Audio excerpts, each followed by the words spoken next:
പത്തനംതിട്ട ജില്ലയിൽ കനത്ത മഴയ്ക്ക് സാധ്യതയെന്ന് മുന്നറിയിപ്പ്. റാന്നി, കോഴഞ്ചേരി, ആറന്മുള മേഖലയിലാണ് മഴ മുന്നറിയിപ്പ്. കേന്ദ്ര കാലാവസ്ഥാ നിരീക്ഷണ വിഭാഗമാണ് മുന്നറിയിപ്പ് നൽകിയത്. റാന്നിയിൽ നിലവിൽ കനത്ത മഴ പെയ്യുന്നുണ്ട്. മുഖ്യമന്ത്രി നാളെ പത്തനംതിട്ടയിലെ ദുരന്തബാധിത മേഖലകൾ സന്ദർശിക്കും. റോഷിപാലുണ്ട് കൂടുതൽ വിവരങ്ങളുമായി. റോഷിപാൽ, മഴ ശമിക്കുന്നതേയില്ല. മഴ ഇങ്ങനെ തുടരുകയാണെങ്കിൽ ഇതിനകം മുഴിയർ ഡാം തുറന്നു വിട്ട വെള്ളമടക്കമുണ്ട്. അത് അടക്കം ഇനി ആറന്മുളയിലേക്ക് വെള്ളം കയറാനുള്ള സാധ്യത തള്ളിക്കളയാൻ കഴിയില്ല. ആറന്മുളയിലാണെങ്കിൽ വെള്ളമൊട്ടത്ര വേഗത്തിൽ ഇറങ്ങുന്നുമില്ല. എന്താണ് പൊതുവെ പത്തനംതിട്ടയിലെ അവസ്ഥ, ആറന്മുളയിലും റാന്നിയിലും അടക്കം? അരുൺകുമാർ, വൈകിട്ടാണ് റാന്നിയിൽ കനത്ത മഴ പെയ്തത്.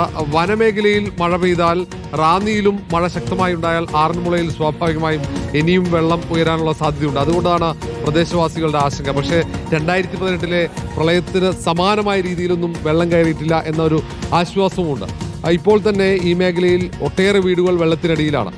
അവിടെ പക്ഷേ ഇപ്പോഴും ഒന്നാം നിലയിൽ ഒട്ടേറെ പേർ താമസിക്കുന്നുണ്ട്. പലരും രക്ഷാപ്രവർത്തകർ എത്തുന്ന ഘട്ടങ്ങളിൽ ബോട്ടുമായി എത്തുന്ന മത്സ്യത്തൊഴിലാളികളുടെ ഒപ്പം ദുരിതാശ്വാസ ക്യാമ്പിലേക്ക് മാറാൻ തയ്യാറായിട്ടില്ല. കാരണം അവർക്ക് ഇപ്പോഴും സുരക്ഷിതമാണെന്ന ഒരു തോന്നലുണ്ട്.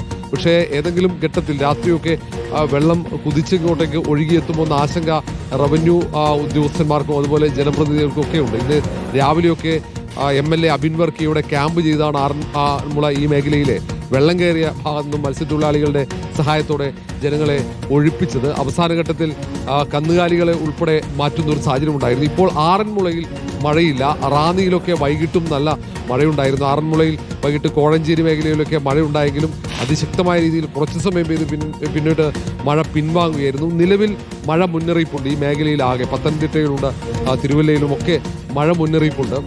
ഇനി രാത്രിയൊക്കെ ഈ മലയോര മേഖലയിൽ മഴ പെയ്യുന്നതാണ് ഏറ്റവും പ്രധാനപ്പെട്ട ആശങ്ക. നാളെ ഏതായാലും മുഖ്യമന്ത്രി VD സതീശൻ ഈ മേഖലയിൽ ദുരിത മേഖലയിൽ സന്ദർശനം നടത്തുന്നുണ്ട്. ഉച്ചയ്ക്ക് 12 മണിയോടെയാണ് മുഖ്യമന്ത്രി VD സതീശൻ ഇങ്ങോട്ടേക്ക് എത്തുന്നത്. ഇന്ന് ആഭ്യന്തരമന്ത്രി രമേശ് ചെന്നിത്തലയും ഒപ്പം റവന്യൂ മന്ത്രി AP അനിൽകുമാറും പ്രദേശത്തൊക്കെ സന്ദർശനം നടത്തിയതാണ്. വൈകിട്ടോടെയാണ് രമേശ് ചെന്നിത്തല എത്തിയത്. ഒപ്പം PC വിഷ്ണുനാഥ് കോഴഞ്ചേരിയിൽ ക്യാമ്പ് ചെയ്താണ് പത്തനംതിട്ട ജില്ലയിലെ ദുരിതാശ്വാസ പ്രവർത്തനങ്ങൾക്ക് നേതൃത്വം നൽകുന്നത്. നേരത്തെ മുഖ്യമന്ത്രി വരാൻ വൈകുന്നത് പ്രതിപക്ഷം വിമർശന വിഷയമാക്കി ഉയർത്തുകയും ചെയ്തിട്ടുണ്ട്. ഈ ഒരു പശ്ചാത്തലത്തിൽ മുഖ്യമന്ത്രിയുടെ നാളത്തെ സന്ദർശനത്തിന് പ്രാധാന്യമുണ്ട്. മാത്രവുമല്ല ഈ മേഖലയിൽ വെള്ളം പെട്ടെന്ന് തിരിച്ച് ഇറങ്ങില്ല എന്നതാണ് ഏറ്റവും പ്രധാന വെല്ലുവിളി.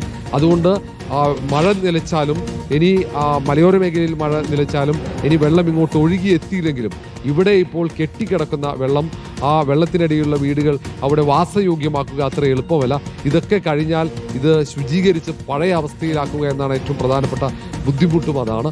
മാത്രവുമല്ല അവിടെയൊക്കെ വലിയ നാശനഷ്ടങ്ങൾ ഓരോ വീട്ടിലും ഉണ്ടായിട്ടുണ്ട്. ആ വീട്ടുപകരണങ്ങളൊക്കെ നശിച്ചിട്ടുണ്ടാകാം. അതൊക്കെ മാറ്റി നൽകും. അങ്ങനെയുള്ള വലിയ ബുദ്ധിമുട്ടുകളുണ്ട്. അതൊക്കെ റവന്യൂ പിന്നീട് കണക്കെടുത്ത് ഒരുപക്ഷെ ആ നഷ്ടത്തിന് പരിഹാരം ഉണ്ടാക്കാൻ സാധ്യതയുണ്ട്. അതിനൊക്കെ ഒരു കൃത്യത ഉണ്ടാകണമെങ്കിൽ നാളെ മുഖ്യമന്ത്രി ഈ പ്രദേശം സന്ദർശിക്കണം.